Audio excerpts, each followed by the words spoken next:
안녕하세요. 미국 주시러 온 대학이 미준입니다. 5월 27일 금요일 오늘의 미국 주식 뉴스를 시작합니다. 오늘은 금요일 방송이니만큼 조금 재밌는 이야기 하나를 해드리면서 시작하겠습니다. 오늘 저와 제 가족은요 100만 년 만에 야식을 먹었습니다. 우리 가족은 좀처럼 야식을 먹지 않거든요. 그런데 오늘 이렇게 특별하게 야식을 먹게 된 이유가 하나 있었는데요. 한 오후 4시가 조금 넘었는데 제 와이프가 막 저녁 식사 준비를 하더라고요. 그러더니 조금 있다가 밥을 먹으라고 제 오피스에 문을 두들렸습니다. 그래서 제가 오늘 왜 이렇게 빨리 밥 먹냐고 물어봤더니 시간을 착각했더라고요. 그런데 또 준비해놓은 밥을 안 먹을 수도 없고 그래서 온 가족이 오후 4시 반에 저녁을 먹었거든요. 그러다 보니까 아무래도 한 9시 정도 돼서 다들 출출했죠. 그래서 어쩔 수 없이 근처에 있는 케밥집 가서 이것저것 사서 사이좋게 4명이서 야식을 즐겼습니다. 예, 그러다 보니까 지금 오늘 방송 너무 늦게 시작하고 있습니다. 10시 반인데요. 빨리빨리 진행하고 오늘 또 숙면을 취해야 될 것 같습니다.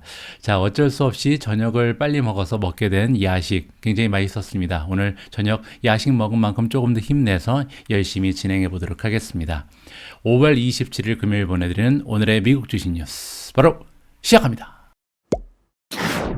목요일 미국 증시의 마감 시황부터 보겠습니다. 이틀 연속 좀 기분 좋게 상승세가 이어졌는데요. S&P 500이 거의 2% 가까이 급등을 했고요. 다우존스가 1.61% 올라갔습니다. 나스닥이 2.68% 급등하는 모습을 보였고요. 러셀 2000도 2.17% 상승했습니다. 자, 따라서 개별 종목의 성적표도 굉장히 좋았겠죠. 자, 미존 4차 산업혁명 포트폴리오에 들어가 있는 종목들의 성적을 좀 보겠습니다. 가장 주가의 흐름이 좋았던 종목은 중국 기업 바이두가 14.14%나 올라갔고요. 니오도 9.49% 올라갔습니다. 차지 포인트가 오래간만에 9.45% 상승했고요. 애쉬가 9.3, 메르카도 리브레 8.36, 루시드가 8.25% 올라갔습니다. 그 뒤를 이어서 리오토즈가 7.95%, 클라우드 플레어 7.87, 테슬라가 7.43% 올라갔고요. 지스케일러 7.2, 블록이 7.00, 파이버가 6.94, 에디타스가 6.89, 그 밖에도 6%, 5%, 4% 정도 올라간 종목은 굉장히 많은, 굉장히 신나는 하루였다. 이렇게 좀 정리를 해도 좋을 것 같습니다. 자, 이번에는요, 메가테크 기업들의 성적표도 한번 살펴봐야겠죠. 파만 그리고 테슬라가 포함이 되어 있는데요. 자, 이렇게 나와 있는 8개 종목 중에서 어제 성적이 가장 좋았던 종목은 단연 테슬라입니다. 최근에 이제 주가가 굉장히 많이 빠졌잖아요. 그런데 어제 단숨에 7.44% 올라가면서 700포인트를 넘어갔습니다. 자, 엔비디아가 5.16, 그리고 메타 플랫폼즈 4.24% 올라갔고요. 아마존이 4.03, 구글이 2.32, 애플이 2.32, 넷플릭스 1.9, 그리고 마이크로소프트가 가장 무겁습니다. 1.29%밖에 올라가지 못했습니다. 자, 이렇게 기분 좋게 여러 종목들이 상승하면서 부디 좀 이 상승 추세가 장기적으로 이어졌으면 하는 마음을 가져봅니다. 자, 오늘 미국 증시의 마감 시황도 굉장히 긍정적이었으니까요. 오늘 첫 번째로 선정된 기사 역시 기분 좋은 뉴스 하나를 선정해 봤습니다. 자, 이번 기사에 따르면요. 시티라는 투자 기관에서 지금이 바닥이다. 이제부터는 줍줍을 시작해도 되겠다라는 그런 이야기를 해주고 있는데요. 과연 시티는 어떠한 근거를 통해서 이렇게 시장이 이제는 바이 더 딥을 해도 된다. 이렇게 주장하고 있는지 여러분들께서 직접 확인을 하시면 좋을 것 같습니다. 자, 시티에서 생각하기를 이제는 해도 된다, 시작해도 된다는 거죠. 그래서 주식을 다시 매수해도 좋다라고 이야기를 하고 있는데요. 그 이유가 뭐냐면 베어마켓 모델이 시그널을 보냈다고 합니다. 그들이 가지고 있는 이제 모델이 있겠죠. 근데 모델에 따르면 드디어 이제 컨디션들이 이 시장을 둘러싼 조건들이 임프루빙 되고 있다, 향상되는 모습을 보이고 있다, 이렇게 얘기를 하는 거죠. 자, CT가 이용하고 있는 베어마켓 체크리스트라는 게 있습니다. 베어마켓은 이제 20% 이상 떨어지는 그런 시장을 얘기하는데 이런 시장에서 체크리스트가 쭉 준비가 되어 있는 것 같아요. 그래서 여기에서 몇 가지가 해당되느냐에 따라서 지금 시장 상황을 점검해 볼 수 있다. 이렇게 볼 수가 있고요. 줄여서 BMC라고 부른다고 합니다. 베어 마켓 체크리스트죠. 자, 그리고 이 BMC를 보니까 굉장히 좀 여러 가지의 판단 지표가 여기 들어가 있는 것 같아요. 어떤 것들이 들어가 있냐면 시장이 안 좋은 모습을 보일 때 대표적인 현상들이 있을 거 아니에요. 그 18개를 여기 다 포함을 시켜놨다고 합니다. 그 18개에서 몇 가지가 지금 등장을 하는데 첫 번째는 밸류에이션이 얼마나 얼마나 높냐 낮냐에 따라서 이제 평가를 하고요. 두 번째는 크레딧 스프레드가 나옵니다. 크레딧 스프레드가 뭐냐면 대출을 해주는 것을 이제 크레딧이라 그러잖아요. 보통 이제 국채라든지 아니면 기업이 만들어주는 이제 회사채가 있는데 회사채 중에 정크본드라고 여러분들 들어보셨죠? 그래서 신용 등급이 낮은 기업에서 발행하는 그런 회사채를 정크본드라고 부르는데요. 자, 이렇게 만약에 경제 상황이 굉장히 좋을 때는 국채처럼 좀 안전한 그런 채권, 그리고 이제 정크본드 같은 그런 채권과의 차이가 별로 나지 않습니다. 왜냐하면 기업들이 잘 도산하지 않잖아요. 따라서 스프레드가 굉장히 작겠죠. 자, 그런데 만약에 경기가 안 좋아지면 조금 안전한 채권 같은 경우는 이자율이 굉장히 낮겠지만 정크본드의 이자율은 굉장히 높아지겠죠. 왜냐하면 위험성이 너무나 높기 때문이죠. 이럴 때는 스프레드가 좀 넓어질 수밖에 없습니다. 이러한 것을 보고 판단을 한다고 보시면 되고, 그 다음에 이제 M&A 액티비티가 얼마나 많은가, 좋지 않다는 얘기죠. 그리고 이제 펀드 플로우즈는 그 자금이 어떤 식으로 이동하는가, 그래서 펀드의 이동 현황을 살펴본다, 이렇게 볼 수가 있습니다. 뭐 이런 식으로 여러 가지 18개나 되는 그런 평가 지표를 가지고 지금 시장 상황이 어떻구나를 우리가 이제 점검을 해볼 수가 있다는 거죠. 자, 그런데 레드 플래그라는 것은 이제 18개 중에서 통과 아니면 통과하지 못하고 이렇게 막혀버리는 데가 있을 거 아니에요. 이게 지금 6개가 있다고 합니다. 18개 중에 6개가 레드 플래그라는 것은 나머지 12개는 괜찮다는 얘기죠. 그래서 이 신호가 굉장히 좋은 것으로 우리가 해석을 해볼 수가 있다는 거죠. 자, 작년 말, 그러니까 한 12월 달에는요, 18개 중에 8.5개가 레드를 받았다고 합니다. 그래서 시츄에이션이 지금 시장의 상황이 굉장히 많이 호전됐다라고 우리가 이해를 해볼 수가 있겠죠. 자, 로버트 버클랜드는 CT의 칩 글로벌 에퀴티 스트래티지스트, 그래서 대빵이죠. 그래서 주식의 스트래티지스트 중에서, 전략가 중에서 가장 높은 사람인데, 이 사람이 지금 얘기하기를 우리가 역사를 살펴봤을 때 역사적으로 주식이 계속 올라갔다. 언제 올라가냐면요, 이 레드 플래그의 그 숫자가 줄어들면 주가는 상향 조정된다, 이렇게 지금 얘기를 합니다. 자, 그래서 무슨 얘기냐면 몇 개월 전에는 이 레드 플래그의 수가 8.5개였는데 이게 지금 6개로 줄었잖아요. 그만큼 이제 경제 상황, 그 시장을 둘러싼 외부 상황이 호전이 됐다는 거죠. 그렇기 때문에 이렇게 그 레드 플래그의 숫자가 줄어들 때는 오히려 경기가 뭐 좋아진다는 신호고, 상황이 아주 안 좋았다가 조금씩 발전하는 그런 신호로 우리가 해석해 볼 수가 있기 때문에 주식시장이 드디어 반등에 성공을 할 것이다, 이렇게 지금 진단을 하는 겁니다. 자, 그래서 여기서 남아있는 BMC, 아까 얘기했던 그 BMC가 베어마켓 체크리스트잖아요. 요 베어마켓 체크리스트가 이 18개 중에 6개만 레드 플래그가 있을 만큼 이제 상황이 좋아지면요, 어떤 일이 생겼냐면 보통 12개월 동안 평균적으로 31% 정도 주식시장이 상승을 한 그런 역사를 가지고 있다고 합니다. 그리고 이 31% 올라간 건요, 멀티 이어 베어 마켓, 그러니까 단순히 1년만 떨어지는 것이 아니고 2년 이상 떨어지는 하락장에서도 이렇게 좋은 추세를 과거에 보여왔다. 따라서 지금 BMC라는 판단 지표를 우리가 믿을 수만 있다면 지금 현재 주식을 사면 앞으로 이제 1년 안에 31% 올라갈 수 있다라고 우리가 기대를 해볼 수가 있는 거죠. 자, 레드 플래그가 지금 18개 중에 6개가 아직도 레드라고 했잖아요. 자, 그러면 어떤 항목이 레드를 받고 있는지 궁금해지죠. 여기 나와 있는 것처럼 ROE의 수준이 아직까지는 만족스러운 수준이 아니라고 합니다. ROE 여러분들 기억하시죠? 에퀴티라는 것은 나의 자기 자본인데 나의 자기 자본으로 만들어내는 순이익을 얘기하거든요. 따라서 아직까지는 이 순이익이 만족스러운 그런 수준은 아니다, 이렇게 정리가 가능하고, 두 번째로 일드 커브가 아직도 플랫이다. 플랫이 이제 쭉 올라가지 못하고 비슷한 거잖아요. 자, 일드 커브 여러분들 기억하시겠지만 2년 국채 그리고 이제 10년 국채, 이렇게 단기, 장기 국채가 있을 때 원래는 돈을 오랫동안 꿔주면 이자율이 올라가야 되잖아요. 근데 이게 장기랑 단기랑 차이가 없으면 플랫이죠. 이러한 현상이 좋지 않은 신호다, 이렇게 우리가 볼 수가 있고, 자, 그리고 하이 애널리스트 블리시니스, 이게 뭐냐면 애널리스트들의 지금 기대치가 너무나 높다, 이것도 굉장히 좋지 않은 현상이라고 여기 나와 있습니다. 자, 이런 항목이 한 6개 정도 된다, 이렇게 이해를 해볼 수가 있는 거고요. 자, 베어마켓 모델이요, 예전에 한번 플래시를 한 적이 있다, 이렇게 깜빡깜빡거린 거죠. 그래서 바이더 디파라고 시그널을 보내준 적이 예전에 있었는데 그게 언제였냐면 2020년 2월이었습니다.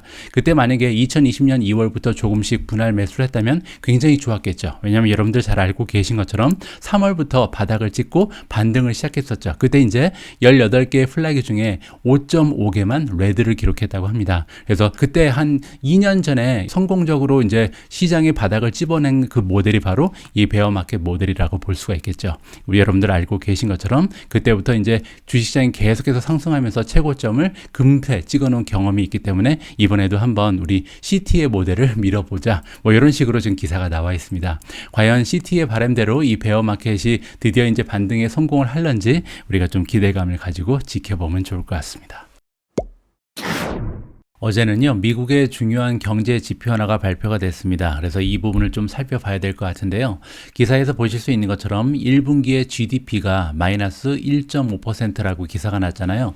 자, 그런데 여러분들 기억하시겠지만 지난달에 제가 비슷한 뉴스를 전해드린 적이 있죠. 그때 제가 좀 설명을 드렸는데 미국 같은 경우는요, GDP를 같은 분기 거를 3번을 발표를 합니다. 그래서 첫 번째 예상치, 두 번째 예상치, 그리고 이제 세 번째 발표하는 게 파이널이다. 이렇게 보시면 될 것 같은데 이번이 두 번째 예상치라고 보시면 됩니다. 그래서 예상치에 불과하지만 아직 확정은 아니지만 그래도 작년 대비 마이너스 1.5%라는 좋지 않은 경제 성장을 보였다. 이렇게 이해하시면 될 것 같고요. 자, 자세한 내용 좀 읽어보겠습니다. 자, 미국의 경제의 수축이 좀 생각보다 좋지가 않다. 더 안 좋다라고 좀 얘기하는 거죠. 기대치보다 많이 좀 안 좋아지는 모습을 보이고 있다.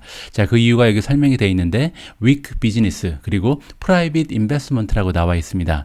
자, 이 말을 이해하기 위해서는 GDP를 구성하는 게 뭔지를 좀 우리가 이해를 해야 되는데요. GDP를 계산하는 방법은 소비 더하기 투자 그리고 더하기 정부가 쓰는 돈, 정부 지출이죠. 그리고 이제 플러스 수출, 맨 마지막에 마이너스 수입입니다. 그래서 만약에 수입이 수출보다 더 많으면 GDP에는 악영향을 끼치겠죠. 자, 근데 여기 나와 있는 부분은 뭐냐면 weak business니까 투자가 좋지 않았다는 겁니다. 그래서 기업들의 투자가 좀 떨어졌고 그 다음에 private investment는 개인적인 투자잖아요. 이게 무슨 말이냐면 부동산 투자를 얘기합니다. 따라서 기업들의 지출과 그 다음에 개인들의 부동산 투자가 줄었기 때문에 지금 GDP가 마이너스로 떨어졌다 이렇게 이해를 할 수가 있죠. 자, 그래서 좋은 점도 있었습니다. 스트롱 컨슈머 스펜딩. 그래서 소비는 굉장히 좋았다는 거죠. 그래서 우리 같은 소비자들의 지출은 많이 늘어났는데 문제는 이 투자가 줄면서 그래서 투자의 영향으로 인해서 마이너스 1.5%가 나왔다. 이렇게 설명을 해주고 있는 거죠.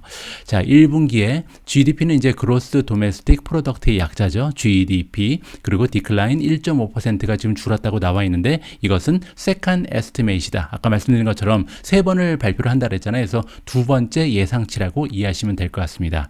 자, 그리고 이거는 그 다우존스의 예상치가 1.3이었기 때문에 시장의 전망치보다 오히려 좋지가 않죠. 왜냐하면 시장의 전망치는 마이너스 1.3이었는데 지금 마이너스 1.5가 나왔기 때문에 시장의 전망치보다 오히려 더 안 좋은 수치가 이번에 발표가 된 겁니다. 자, 그리고 한 달 전에 1.4였거든요. 따라서 1.4보다 지금 0.1% 오히려 더 안 좋아졌기 때문에 오히려 첫 번째 예상치보다 두 번째가 더 좋지 않았다. 따라서 전반적으로 좋은 수치는 아니라고 우리가 생각을 하는 게 맞는 것 같습니다. 자, 이렇게 수정치가 내려간 이유에 대해서 다시 한번 설명을 해주고 있는데 인벤토리, 그러니까 프라이빗 인벤토리라는 것은 이제 기업들의 인벤토리 문제를 얘기하는 거고요. 레지던셜 인베스트먼트가 이제 부동산 투자를 얘기합니다. 이 부분이 좋지가 않았다는 거죠. 그래서 컨슈머 스펜딩, 개인들의 지출은 그러니까 소비자의 지출은 늘었음에도 불구하고 이 투자 쪽에서 좀 마이너스를 보였다. 이렇게 보시면 됩니다.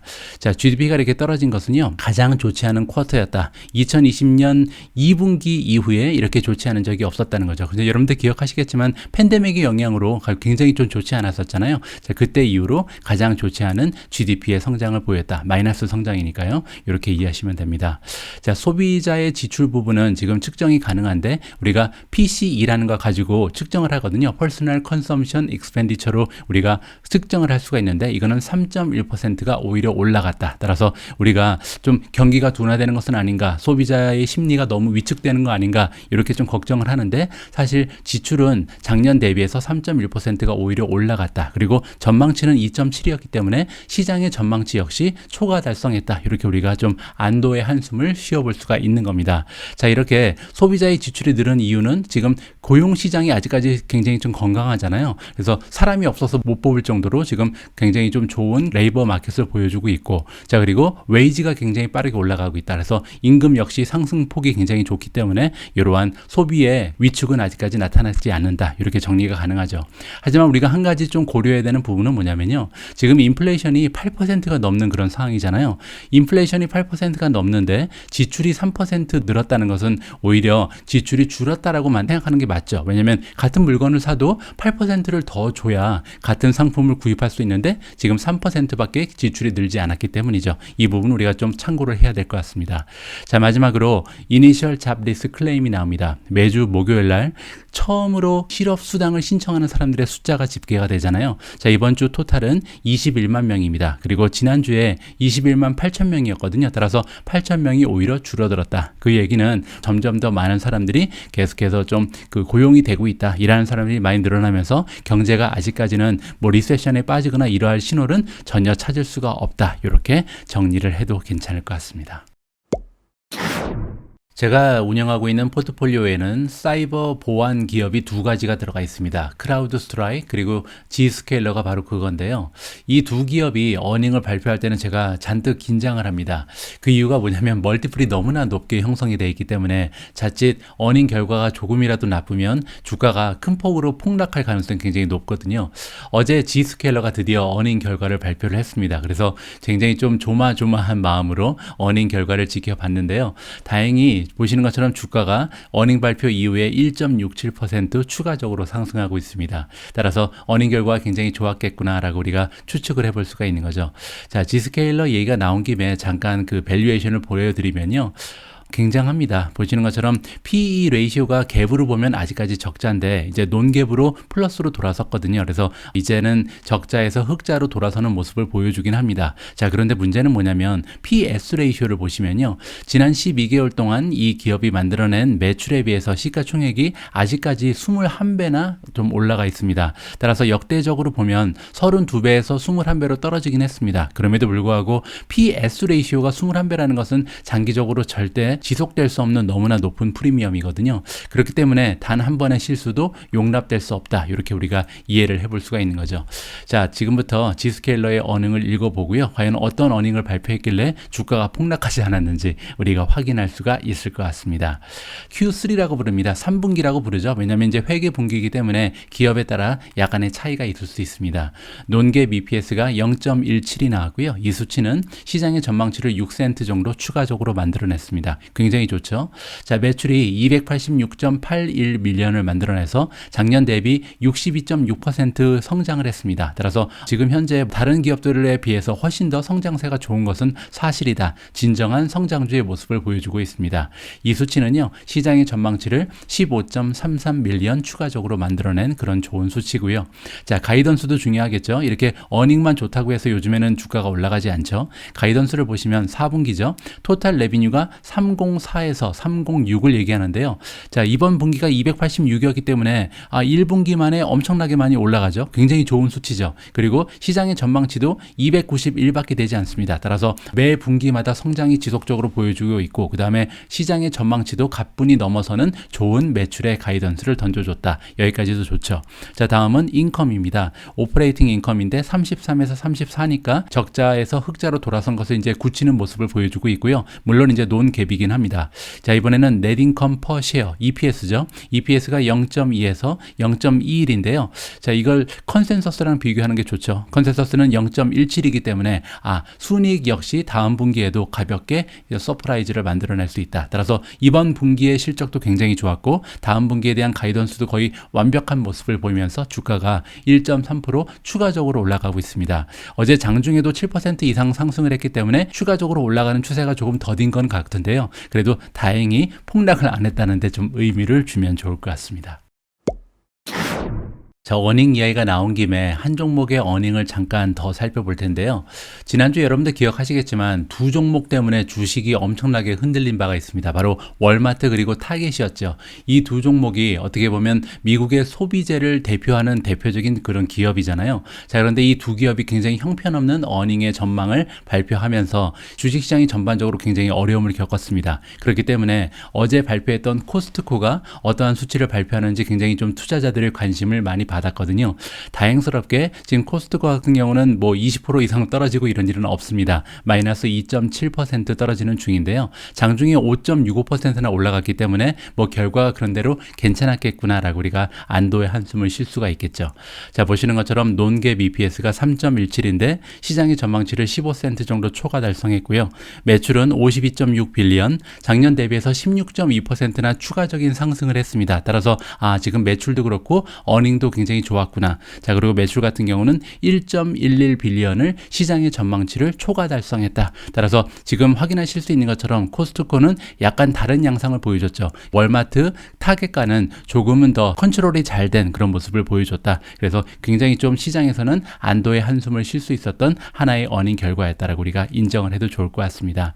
코스트코에 대해서 잘 모르시는 분들을 위해서 여기 잠깐만 보여드리면요. 전 세계 830개의 웨어하우스를 가지고 있다. 스토어라고 안 부르네요. 왜냐하면 창고형 그런 매장이잖아요. 그래서 830개의 웨어하우스를 가지고 있다라고 써 있고 그중에 574개는 미국에 있다. 미국하고 푸에르토리코에 있고요. 105개는 캐나다, 40개는 멕시코, 30개는 일본에 있습니다. 자, 그리고 제가 지내고 있는 영국에 29개, 다음으로 이제 한국이 등장을 합니다. 16개나 있네요, 매장이. 그리고 타이완에 14개, 호주에 13개, 그 밖에 이제 다른 나라들의 하나, 두 개 정도의 매장을 가지고 있는 것으로 나와 있죠.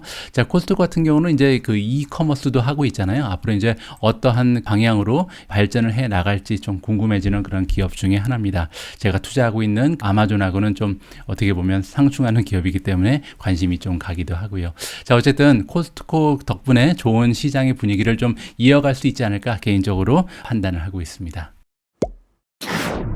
어제 방송에서는 제가 오늘의 미국 주식 뉴스를 통해서 테슬라가 인도네시아에 새로운 기가 팩토리를 지을 가능성이 굉장히 높아졌다라는 초대박 뉴스를 여러분들과 공유한 바가 있습니다. 자, 오늘 역시도 테슬라 관련해서 기분 좋은 뉴스가 이어지고 있는데요. 자, 이번 뉴스에서는 베를린 기가 팩토리가 등장을 합니다. 자, 어떤 내용인지 한번 가볍게 읽어보시죠.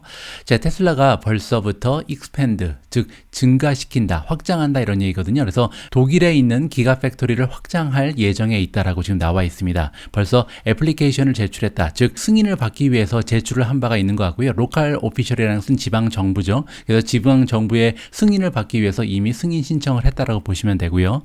이 공장의 오른쪽에 100헥타르 정도의 그런 규모가 이번에 새롭게 신청이 됐다라고 볼 수가 있습니다. 100헥타르면 엄청나게 온 거거든요. 왜냐하면 지금 현재 독일 베를린 공장의 규모가 300헥타르입니다. 따라서 지금 300헥타르의 3분의 1 정도의 규모를 새롭게 좀 추가적으로 신청을 한 거잖아요. 여기 나와 있는 것처럼 익스펜션, 확장의 규모가 지금 원래 가지고 있는 사이트의 규모를 3분의 1 이상 증가시킬 것이다 라고 지금 나와 있죠. 자, 테슬라는 보고되기를 뭐를 만들 계획이 있냐면 그 안에다가 이제 프라이트 스테이션이라는 것은 이제 화물 스테이션을 얘기하는 거고요. 배송 센터, 물류 센터라고 부르죠. 그리고 파킹도 여기에다가 설치를 한다라고 보시면 됩니다. 새로운 에디셔널 스페이스에 그렇게 만들 거란 얘기고요.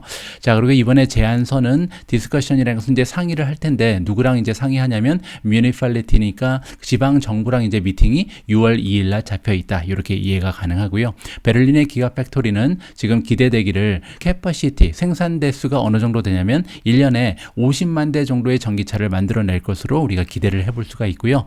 자, 그리고 여기에서는 이제 모델 Y를 중심적으로 만드는 그런 사이트가 될 것이다. 왜냐하면 유럽 쪽에 지금 계속해서 중국에서 수출을 해서 유럽에 판매를 하고 있는데 이제는 자체적으로 모델 Y를 유럽에 공급할 수 있는 하나의 이제 수출의 허브 역할을 하는 것이 바로 베를린 공장이다. 이렇게 우리가 이해를 해볼 수가 있습니다. 자, 어쨌든 벌써부터 이제 베를린의 기가팩토리의 규모를 좀 확장할 계획을 가지고 있다는 것은 테슬라가 계속해서 등치가 커지고 있다. 그리고 이제 인도네시아까지 만약에 기가팩토리가 확정이 되면 엄청난 규모의 확장이 기대된다. 좋은 뉴스가 이어지고 있는 요즘입니다. 어제 방송을 시청하신 분들 중에 혹시 엔비디아가 마이너스 8%까지 떨어졌을 때 줍줍을 하신 분들이 계신지 모르겠습니다. 만약에 어제 엔비디아 8% 떨어졌을 때 주식을 좀 추가 매수하신 분은 벌써 13%라는 수익을 올리실 수가 있었거든요. 왜냐하면 오늘 갑자기 플러스 5% 이상 상승을 하면서 마감이 됐습니다. 자, 이렇게 하루 만에 플러스 13%가 올라가는 굉장한 저력을 엔비디아가 보여줬는데요. 자, 월가의 전문가들도 굉장히 좀 긍정적으로 반응을 해줬습니다. 그래서 지금 중국의 록다운의 영향으로 인해서 가이던스가 굉장히 약하게 발표가 됐음에도 불구하고 대부분의 월가 전문가들은 바이를 외치고 있다. 이렇게 우리가 기사에서 살펴볼 수가 있는데요. 구체적인 내용을 한번 읽어보도록 하겠습니다. 자, 1년의 애널리스트들이 다시 한번 확인을 해주고 있다. 그래서 바이, 매수 의견을 계속해서 지켜내고 있는 거죠. 자, 그렇지만 뭐 트림을 했다. 프라이스 타겟 같은 경우는 목표 주가를 약간씩은 다 하향 조정했다. 이렇게 우리가 이해를 해볼 수가 있겠죠. 자, 그 이유는 여러분들 잘 알고 계신 것처럼 이 세미컨덕터 컴퍼니 엔비디아라는 반도체 기업이 어제 가이던스를 좀 굉장히 낮추어서 발표를 했잖아요. 기대보다 한참 떨어지는 가이던스를 발표하면서 아무래도 목표 주가를 조금 하향 조정하는 그런 추세가 나타났다. 이렇게 볼 수가 있겠습니다. 다행인 점은 지난 분기의 실적은 굉장히 좋았죠. 자, 그리고 이러한 어닝의 가이던스를 발표한 이후에 엔비디아의 주가는요, 처음에 굉장히 좀 많이 떨어졌었습니다. 8% 이상 하락을 하는 그런 추세를 보여줬었죠. 자, 그리고 여기 나와 있는 것처럼 그 이유는 생션, 러시아 쪽의 전쟁으로 인해서 지금 엔비디아가 여러 가지 제재 조치를 취하는데 합류를 하고 있잖아요. 자, 그뿐만이 아니라 중국 쪽의 록다운의 영향으로 좀 타격이 심한 것 같습니다. 그래서 결국 그들이 지금 현재 쿼터니까 2분기에 매출이 한 500밀리언 정도 원래 예상보다 떨어질 가능성이 있다라고 발표를 해버렸거든요. 500밀리언이면 뭐 지금 굉장한 금액이죠. 5억 달러잖아요. 5억 달러 정도가 지금 원래 예상치보다 떨어지게 됐다라고 얘기를 했기 때문에 아무래도 주가가 잠시 좀 흔들리는 경향이 있었습니다. 자, 그럼에도 불구하고 잠깐 떨어지던 주가는 갑자기 이제 목요일 아침부터 다시 올라가기 시작했죠. 그래서 제가 말씀드린 것처럼 어제 마이너스 8%, 마이너스 9% 갔을 때 주식을 좀 매수하신 분들께서는 굉장히 좀 기분이 좋으실 것 같습니다. 자, 애널리스트들은요, 이 엔비디아가 어닝 결과를 발표한 이후에 굉장히 많은 리포트를 한꺼번에 지금 쏟아내고 있습니다. 그만큼 이제 투자자들의 관심이 넘쳐나는 종목들 중에 하나잖아요. 자, 그리고 애널리스트들의 대부분 엄청나게 많은 사람들이 어디 부분을 강조하고 있냐면요, 계속해서 강세를 보이고 있는 데이터 센터의 비즈니스를 좀 유심하게 지켜보고 있다. 이렇게 우리가 이해를 해볼 수가 있겠죠.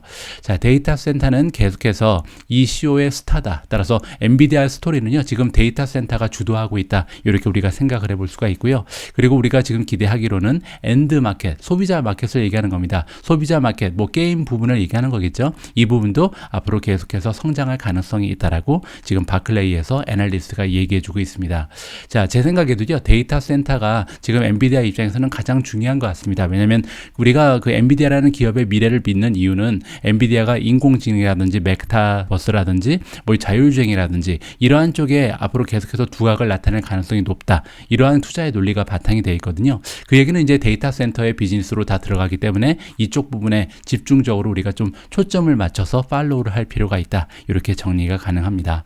자, 이번에 전반적으로 대부분의 애널리스트들이 다 목표 주가를 하향 조정했습니다. 심지어는요, 40% 정도 목표 주가를 낮춘 그런 기관도 있거든요. 니드함이고요. 여기 보시는 것처럼 전망치를 굉장히 좀 좋지 않게 봤기 때문에 40%나 목표 주가를 낮췄다라고 나와 있죠.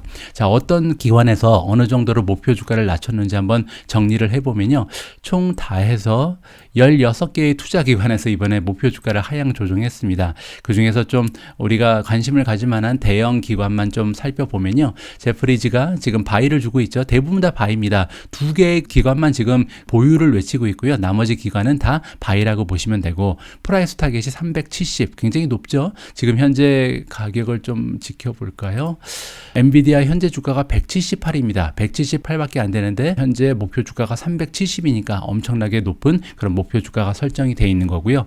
자, 바클레이즈는 오버웨이 매수죠. 295달러가 목표 주가고요. JP 모간 오버웨이 매수죠. 그리고 프라이스 타겟은요, 월백 350이었는데 285로 하향 조정됐습니다. CT가 바이, 그리고 350에서 315로 잠깐 낮췄고요. 자, 모간 스탠리가 이퀄 웨이시니까 보유죠. 보유고 지금 217에서 182로 하향 조정됐습니다.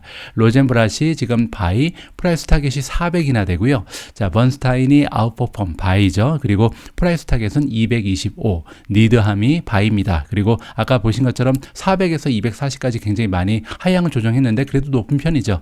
자, 비어드는 뉴트럴, 중립이죠. 프라이스 타겟은 225에서 165로 많은 폭으로 좀 줄였습니다. 뱅크 오브 아메리카는 바이 320에서 270, UBS 280이고요. 자, 웰스파고도 250이라는 건강한 목표 주가를 설정하고 있습니다. 또 대부분의 투자 기관에서 지금 최소한 최소한 220, 250 그리고 이제 높게는 400까지도 목표 주가가 나오고 있잖아요. 따라서 현재 주가 아까 보신 것처럼 178에 비하면 앞으로 좀 엔비디아의 주식이 갈 길은 굉장히 멀다. 우리가 좀 긍정적으로 기대를 해볼 수가 있는 거겠죠. 어제 제가 말씀드린 것처럼 엔비디아의 주가 그리고 이제 전망치가 굉장히 좋지 않게 나온 이유는 외부적인 영향이었습니다. 엔비디아라는 기업 자체의 문제가 아니라 외부적인 환경의 영향으로 인해서 주가가 떨어진다면 그것은 다시 올 수 없는 줍줍의 기회가 될 수 있다. 다시 한번 우리가 기억을 하는 것이 좋을 것 같습니다. 자, 오늘 마지막으로 준비된 기사는 애플에 관련된 소식인데요. 애플 같은 경우 많은 분들께서 이미 알고 계신 것처럼 중국 쪽에서 생산이 많이 이루어지기 때문에 이번 상하이 록다운이 가장 커다란 좀 타격이 되는 이런 기업들 중에 하나였습니다. 테슬라와 비슷한 처지에 있다고 우리가 생각해 볼 수가 있는데, 자, 그럼에도 불구하고 쉬핑 플랜을 바꾸지 않았다라는 좀 긍정적인 뉴스가 전해지고 있습니다. 쉬핑 플랜을 바꾸지 않았다는 얘기는요, 생산 대수 그리고 판매 대수에 변화가 없을 것이다라는 좀 강력한 의지를 우리가 엿볼 수가 있는 거죠. 자, 무슨 내용인지 한번 읽어보도록 하겠습니다.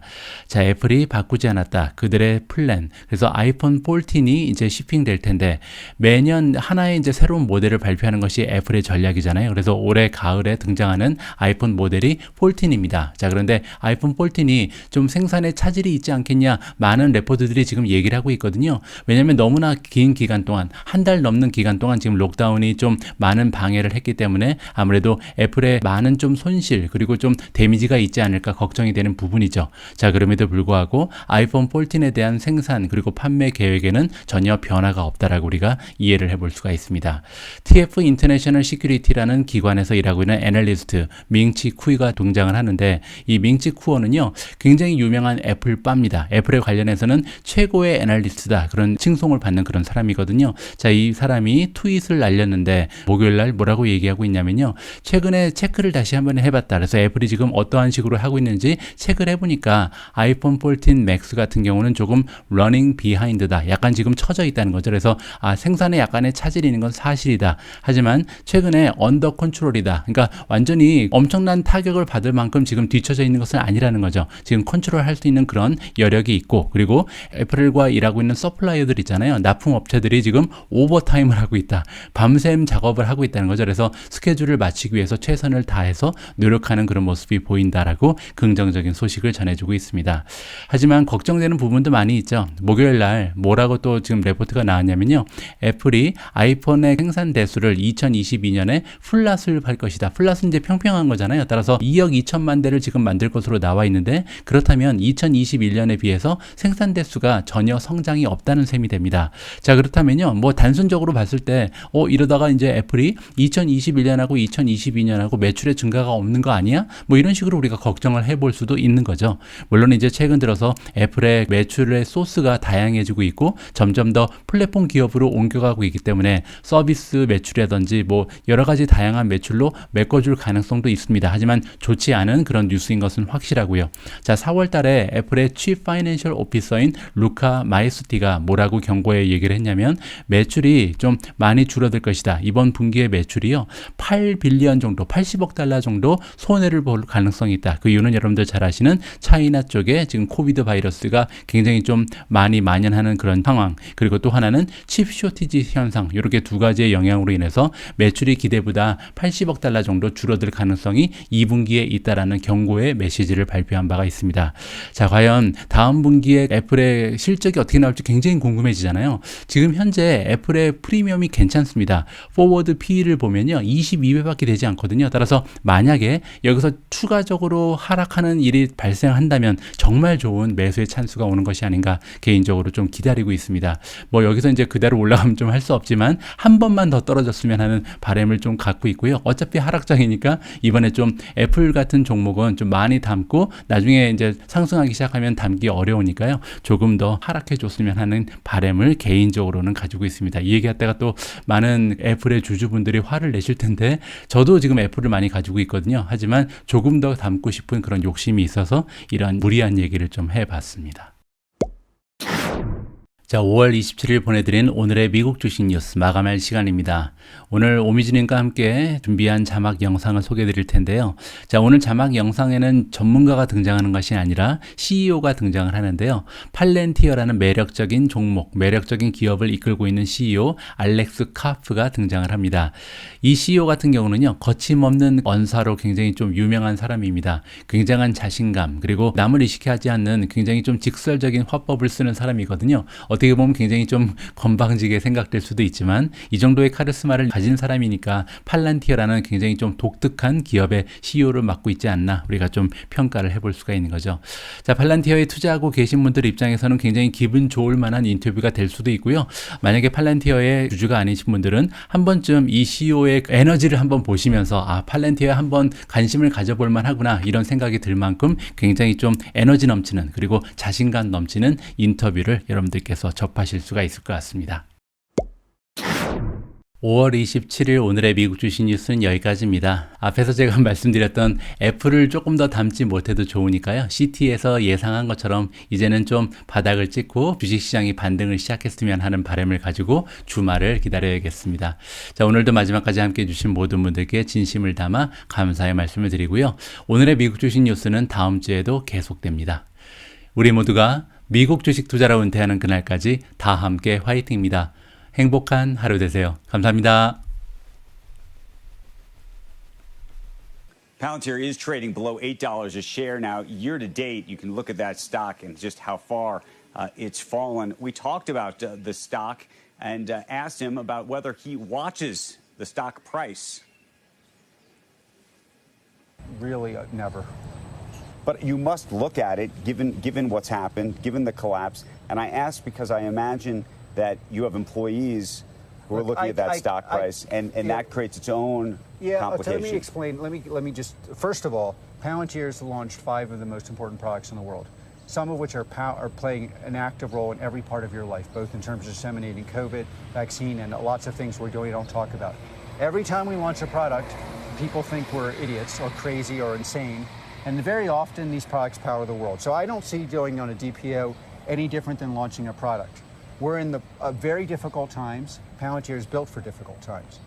Of course, I care what employees, investors are going through. But what they should care about, and what I care about is, where's the company going to be in a couple years? And let me tell you another thing about bad times. Our primary competition are startups invigorated by the hot, somewhat caustic, and addictive fumes of loose venture dollars. Those companies are being cut off from the vapors of those fumes, and that affects my business much more than any stock price, meaning that I do not lose employees to these companies that are 2 days before they fail. The people that should come to Palantir and power a better world don't go to a startup that's going to essentially build consumer products that help none of us. So that's like a massive opportunity for Palantir. He took the gloves off, no holding back about what he was speaking about there in terms of his views of Silicon Valley. I also asked Karp, though, about the perception of Palantir on Wall Street, and specifically a report by Morgan Stanley, an analyst there, that questioned whether Palantir should actually be valued as a true software company or a consulting firm. I know what they're going to say in 2 years. Why do I read them now? What are they going to say in 2 years? They're going to say, you know what? Palantir focused on building high-quality revenue. 60% of it comes from the only source that isn't going to go away. They make free cash flow off of that, and they've delivered 5 of the most interesting products in the world. By the way, they will then be writing about Apollo and our stuff on the edge and the military stuff we can't talk about, and our revenues will have increased. And in the end, it's a multiple on revenue, right? And that's what they're going to write. So what this Morgan Stanley analyst said is, this is a company that should be considered a consulting company, not a software company. And that was in terms of what the multiple that should be applied to that company. How do you think about that? It's complete idiocy. I mean, it's just like, look, the company that supplied, the product that supplied your vaccine, which I'm sure he took, comes from us. The products that are involved in every war effort in the world come from us. We're working in environments I don't even know about, where my product is installed, no one has access. It's like this is just like something that people believe. I'll tell you, this comes from when we build a product, we deploy it, and then we iterate to the point of product productivity.